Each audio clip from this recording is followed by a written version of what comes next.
নেতাজির এই জন্মদিনে আজকে বসন্ত পঞ্চমীও, তাই বাগদেবীরও আজকে পুজো হচ্ছে। বীর নেতাজিরও স্মরণে আজ বাংলা তথা ভারতবর্ষের মানুষ তার ইতিহাসকে স্মরণ করছে। না বিজেপি না টিএমসি এদের সঙ্গে কারোরই নেতাজির কোনো সম্পর্ক ছিল না। নেতাজি ছিল কংগ্রেস দলের সভাপতি।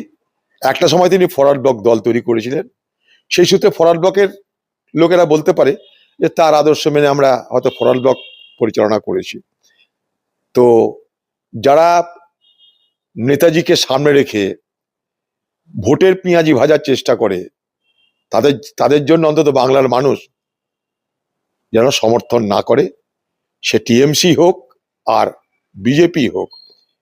নেতাজিকে নিয়ে যেন বাংলায় যারা রাজনীতি করতে চায় তাদেরকে যেন বাংলার মানুষ ভরসা না করে, সেটা নিশ্চয়ই আমাদের পক্ষ থেকে বলতে হবে।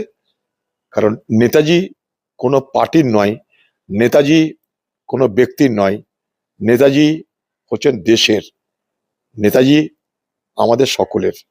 তাই নেতাজির উপরে যেন ভাগিদারি মারার প্রতিযোগিতা না হয় বাংলায়, এটা নিশ্চয়ই বাংলার মানুষের দেখা দরকার।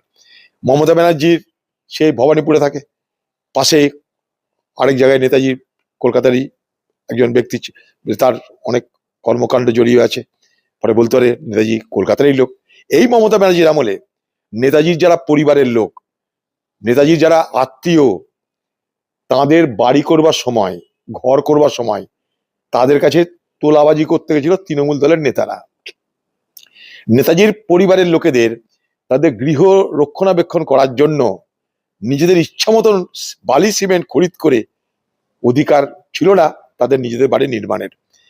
নেতাজির পরিবারের লোকেদের কাছে চলে আসে তৃণমূলের নেতারা যে বাড়ি সারাচ্ছেন কি তো ব্যাপার, আপনার এত বড় সাহস হলো করে আমাদেরকে না জানি আপনি বাড়ি সারাচ্ছেন, বাড়ি সারানোর জন্য ইট কাঠ বালি পাথর নিয়ে এসছেন।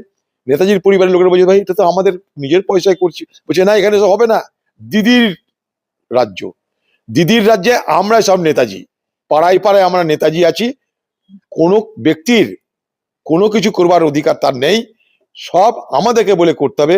তাই বাড়ি রক্ষণাবেক্ষণের জন্য আগে তোলা দাও, তারপর তুমি কাজ করো। এই এলাকা, এই বাংলায় তৃণমূলের পক্ষ থেকে এই হচ্ছে নেতাজির প্রতি শ্রদ্ধা। সেই সমস্ত লোকদের ব্যাপারে, সেই সমস্ত মানে তৃণমূল দলের বুথ লেভেলে যে সমস্ত নেতাজি, চোর নেতাজি, চোরটা যেগুলো, তাদের বিরুদ্ধে দিদি কোনো ব্যবস্থা নেয়নি। তাই অন্তত দিদির মুখে আজকের এই পবিত্র দিনে যেন নেতাজির শব্দ উচ্চারণ না হয়, এটা বাংলার মানুষ দেখবেন।